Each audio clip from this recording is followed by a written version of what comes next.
Hi everyone.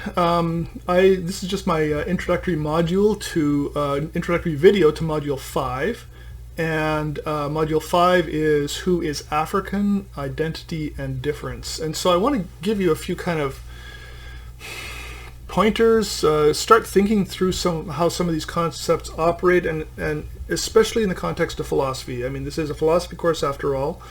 And of course, identity and difference are concepts that get brought up in all sorts of disciplines, and we're going to talk about that in a moment. But, I think the place to start is to really think about how philosophers in the West have thought about identity, and then how we might do that differently in an African context. As you'll hear me say a number of times throughout this course, I think concepts come out of their places. They have currency in their places. That doesn't mean it's a kind of relativism or something like that. There's conversation across those lines. There's ways of establishing arguments and things of that nature. But the concepts are always, in some sense, a kind of a taut elastic band between the particularity of the place and the striving for universals, which is, after all, what philosophers traditionally do. We look for universals. That's what concepts are for philosophers in general. And so I think there's a way of thinking about concepts, and I'm not the first one to say this. I mean, I think you see it in Kierkegaard, and I think you see it in a number of others as well, who are trying to maintain that tie. And I think you also see it in African philosophy. And, so that's part of what I've tried to make the case for up to this point, and what we're going to do today and going forward in the course. So, just a couple of things. We're doing this module. I have you reading a couple of things. This is an unfinished version of the module. It might look a little bit different by the time you see it, but I just wanted to point a couple of things out. We're reading two articles. This one, Race, Culture and Identity, Misunderstood Connections by Kwame Anthony Appiah. Appiah is quite a famous philosopher. He works at Princeton. He's also the ethicist for the New York Times ethics column. He's written a ton of stuff. He's originally from Ghana, so he's very interested in questions around identity. Not just racial identity, but other vectors of identity as well. The other article I'm having you read is by Emmanuel Eze, called The Color of Reason, the idea of race in Kant's anthropology. Both of these articles are in your reader, in the African Philosophy Reader, so easily findable there. I've given the page numbers. And so those two are going to be the touchstones for how we think about identity in general and race in particular. And I want to put race under that kind of general umbrella category of identity and difference. And I'm going to talk about why I'm doing that, in a moment, rather than just going straight at questions of race itself. I am also asking you to listen to some podcasts, the History of Philosophy Without Any Gaps episodes. I have 3 of them here. Each of them is under half an hour long. If you go walking or if you go driving or whatever, you can put them on and listen to them. They're actually not that difficult, and they're very easy to follow. Right? They're I think they're extremely well done, and very accessible at an undergraduate level in philosophy. And what these 3 podcasts do, the first 2 are introduce us basically to early modern figure named Anton Wilhelm Amo, who was an African philosopher working in Europe, working in Germany, and it talks a little bit about what he wrote, and also thinks about his status as a philosopher. And this is something we already saw Pauline Huntangi talk a little bit about. Is Amo really an African philosopher, even though his training is in Europe, and he is, in many of his works, talking about questions that arise within a European kind of intellectual space. So I think these 2 podcasts really give a really nice, interesting kind of angle on all of that, and show how there's an African engagement within that unexpected space.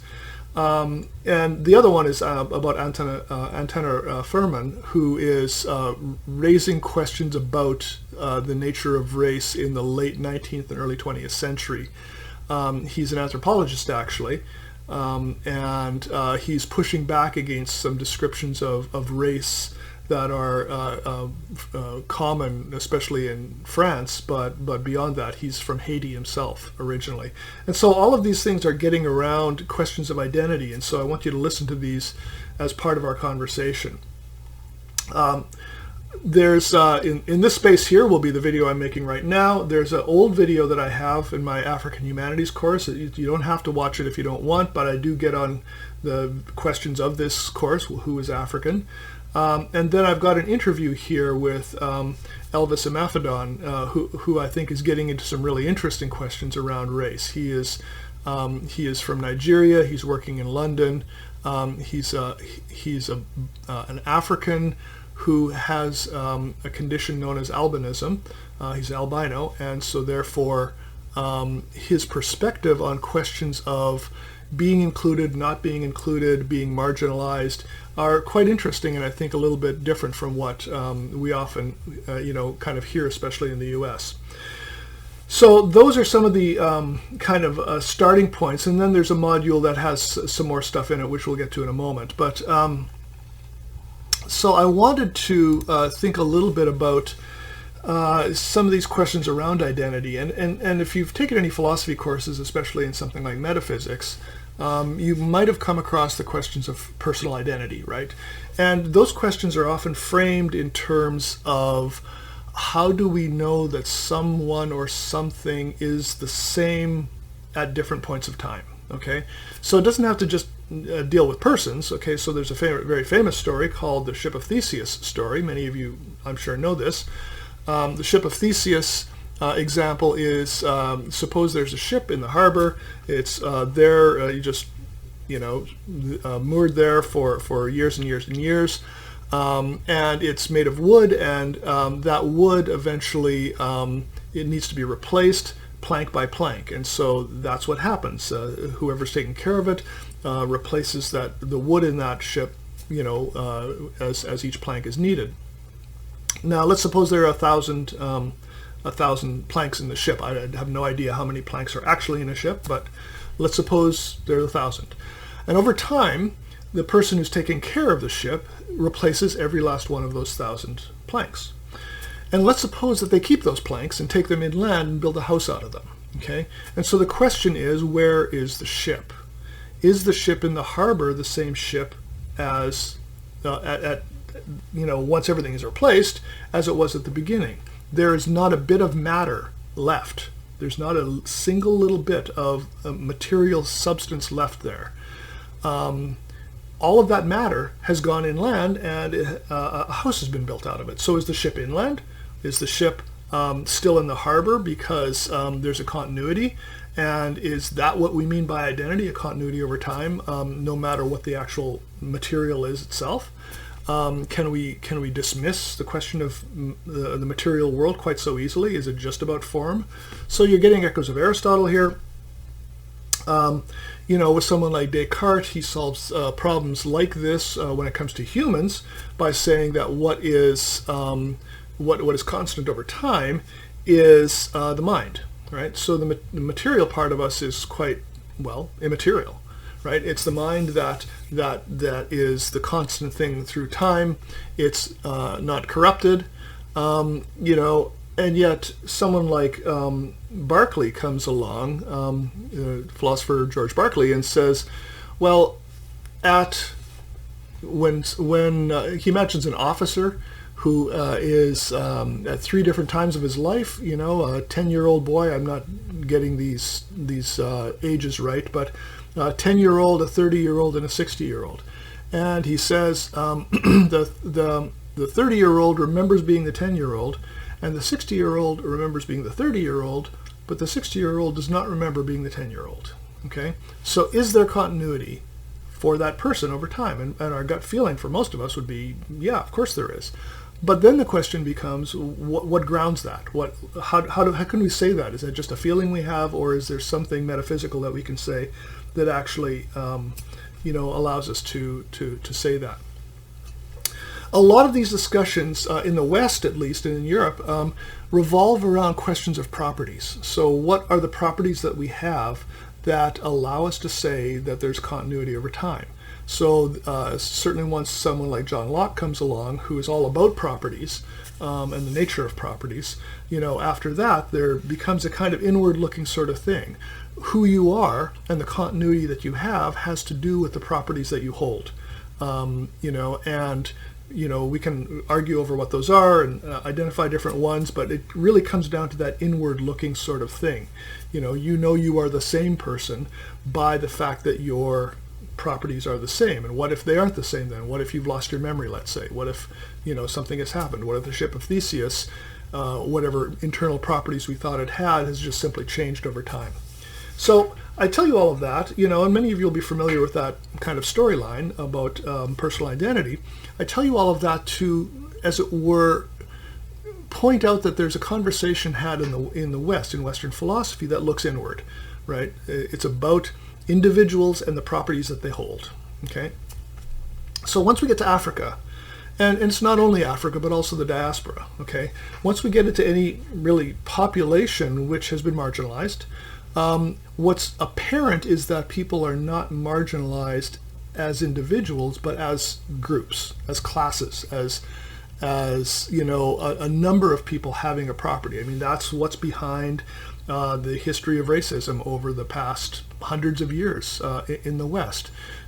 Somebody's status was determined by the race they belong to, and that's not necessarily just an individual feature, that's a feature of an entire large group of people. And so now we have to start thinking about identity in different ways than just looking inward, okay? And it's part of the reason why we want to talk about these two terms together, which is identity and difference, okay? So not only what keeps something what it is, but what makes something different from everything else around. In a certain sense, this goes all the way back to Aristotle. I mean, Aristotle's way of defining things used both of those concepts, right? It's called a genus and differentia definition. So if you're looking to define something, let's say a human being, what's a human being for Aristotle? A rational animal, okay? So what's the genus? In other words, what's the group to which we belong? Well, that's animal. We are animals, okay? But we are different from everything else in that group, in that category. What makes us different? We're rational. Okay, and so Aristotle had a whole bunch of definitions of this kind, where we could get a genus and a differentia, figuring out what group a thing belonged to and how it was different from other things in the group. So you can find this, in other words, in the West, and that's taught right through the Middle Ages and into the modern period and all the rest of it. Once we start thinking about identity within Africa, especially over the last, really since, European colonialism started, especially since, really, we're talking 500-ish years at least, it's inescapable to think about identity without also thinking about the forms of marginalization that have happened, okay? And so what that means is thinking about the groups to which someone belongs and the ways that those groups have been treated, okay? Now, for some philosophers who are very committed to the notion of the individual as being the kind of fundamental and basic sort of thing that we are, this is all kind of very secondary sort of talk, right? We're individuals first, we're human beings first, and then everything else comes after that, gender, race, height, weight, language, culture, all the rest of it comes afterwards. That's for a kind of a hardcore individualist. A lot of people want to point out that our experience of the world is basically never like that. It's a kind of an illusion to suppose that we could treat people as human first and then as these other things later. It almost never happens that way, right?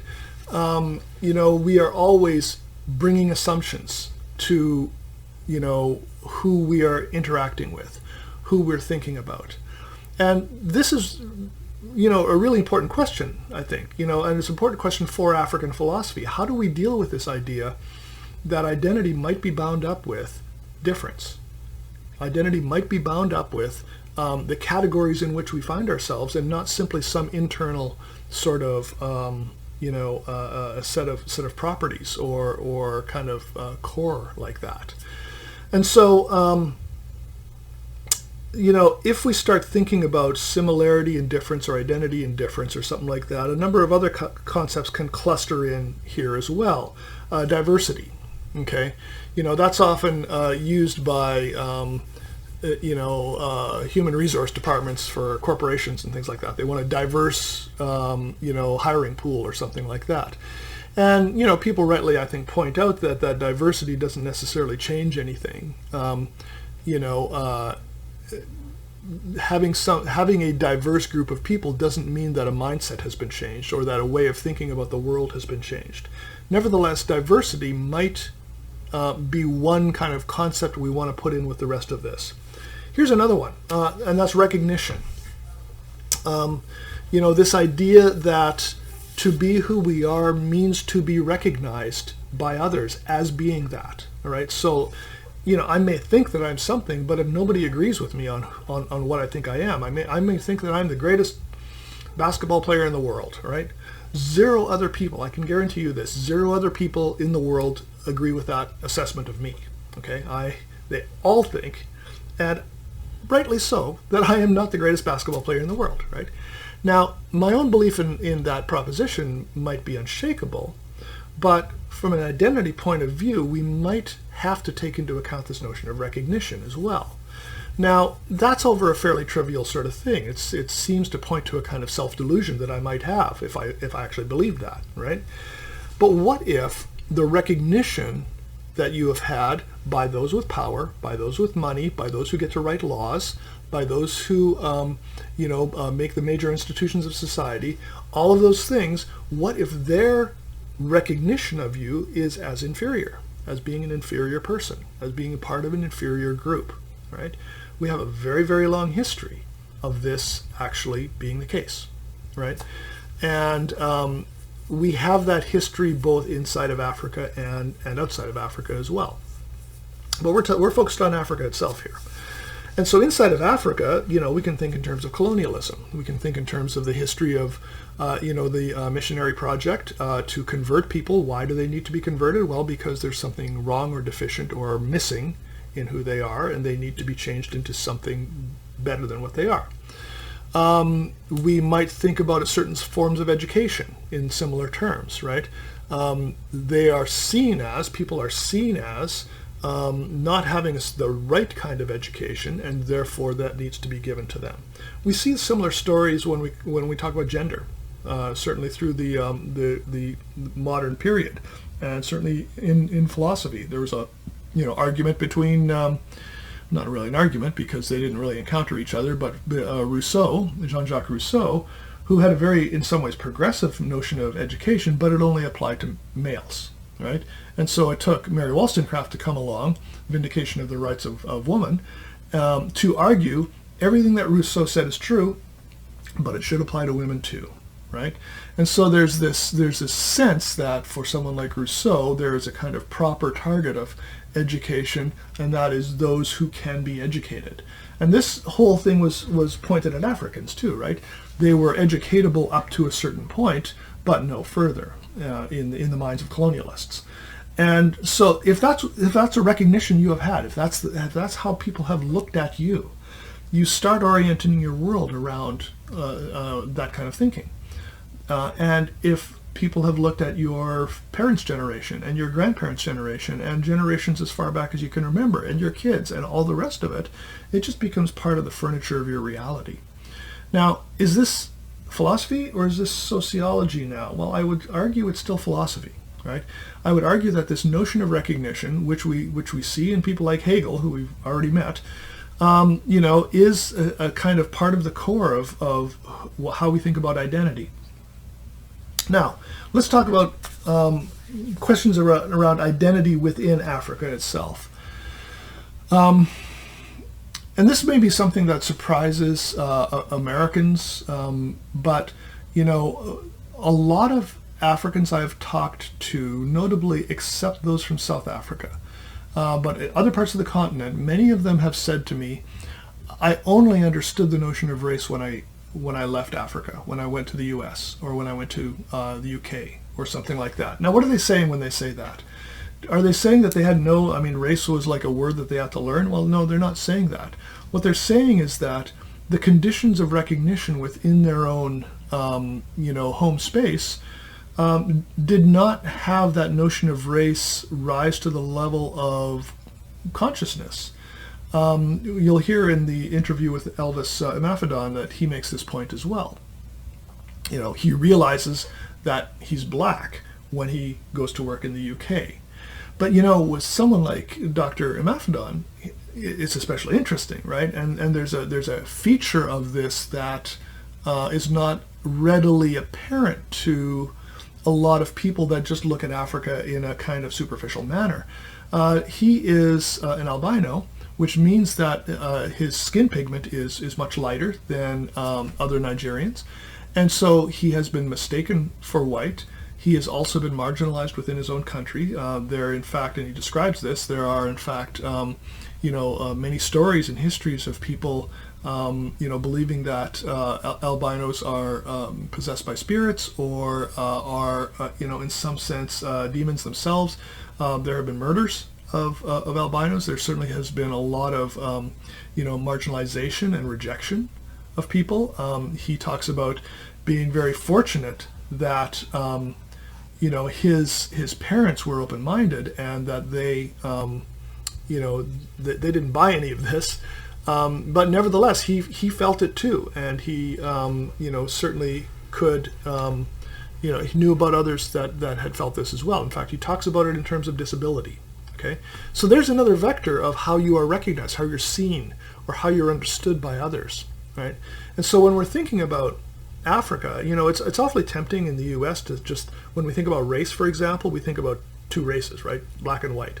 Now, anyone who thinks about it for, a second, 2 seconds more than that, realizes that, well, of course there's a lot more than that. There's what I from Canada called First Nations, that is the Aboriginal people who were here all along, who far preceded the colonial incursions. We have Asian Americans, we have Hispanics, we have people from all over the place, and so quite often the black-white dichotomy gets imprinted upon those other things, those other ways of being, in ways that are not helpful, right? Not helpful at all. I mean, there's an echo of this really stark distinction between black and white in the U.S. that's driven American history for a long time. And, so, if you are, from Southeast Asia or something like that, sometimes there's been the myth of that, people from that area being the good minorities, right? They behave themselves, they study hard, they get good grades, and all of those sorts of things, right? Never looking at the social conditions in which people find themselves, never looking at the histories of slavery, the histories of Jim Crow, the histories of, institutions targeting, Africans and black people. Never looking at any of those sorts of things. But so from the American viewpoint, when we talk about race, we have a pretty clear thing in mind. Not so in Africa, right? I mean, race is a very, very different thing there. There was absolutely racial marginalization in Africa, without question. I mean, we have already talked about that. We're going to talk about it a lot more, right? There was an entire system of apartheid built up around the racialization of people in South Africa. What does South Africa have now? It has 11 different official languages, right? It has a complex racial system, still loads of marginalization, loads of racism, still the echoes of structures and systems that have never really been fixed.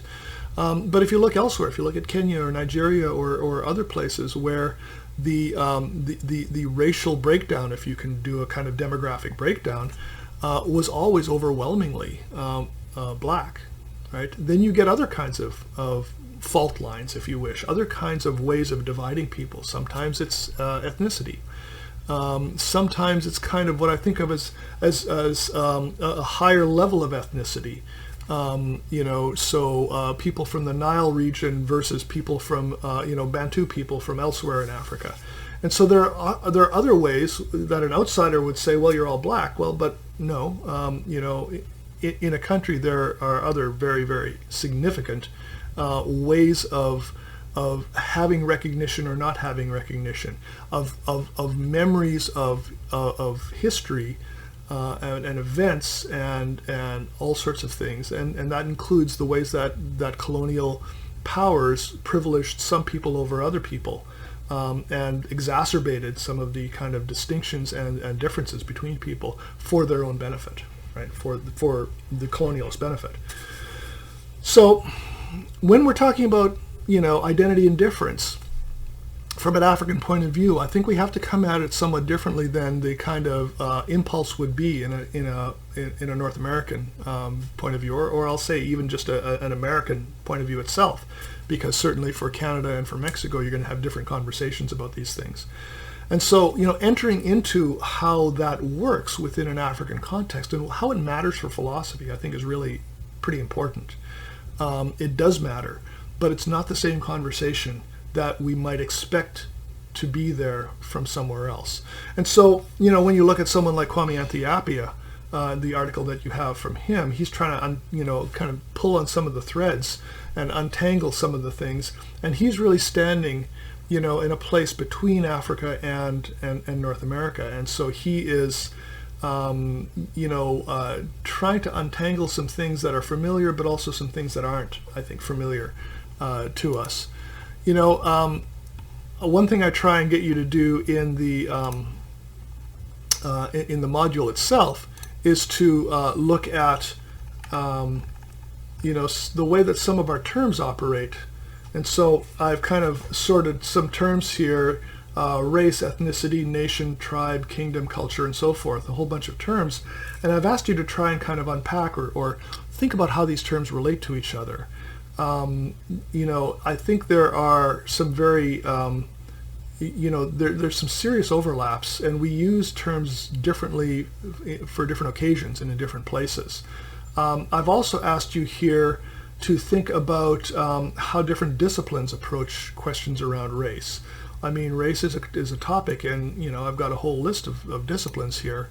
Race is a topic in at least these and probably many more disciplines than these. And so thinking about how philosophy interacts with those disciplines, I mean, as you probably figured out by now, my version of philosophy is not just a discipline, kind of hermetically sealed from the rest of the world. It is always interacting, especially when it comes to Africa. It's always interacting with anthropology, sociology, history, all these other things, literature. And so I'm interested in the ways in which what philosophy brings to the table in all of these sorts of things. The other thing I put in here is what I'm calling freedom as virtuality, and it's just an excerpt from a paper I did a while back on thinking about a way of thinking about race that I think helps to see the ways that race is not just reducible to racism, which is a very kind of easy move that is tempting to make. When we think about race often, I mean, some people are tempted to say, well, I don't see race, right? I got beyond race, I just see humans, which is kind of a ridiculous statement, really. But I think it's also worth pointing out that one of the things that we do with difference in the world is not just to marginalize or to make people into a hierarchy where whoever my people are the best people. We also use it to create for creative purposes, and so I talk a little bit about what that looks like there by using an example where we've not done that, and that's the example of handedness, being right-handed or left-handed. So take a look at that as well. And if you've been in my African Humanities course, some of this part will be familiar to you. I've just laid out a bunch of different definitions of race as drawn from two writers, Michael Banton and David Theo Goldberg. And so they just kind of lay out a bunch of ways that we think about race. And my goal here is to get you to, treat this as a live and active concept rather than as just something which is, a weapon that, one political, side uses against another political side.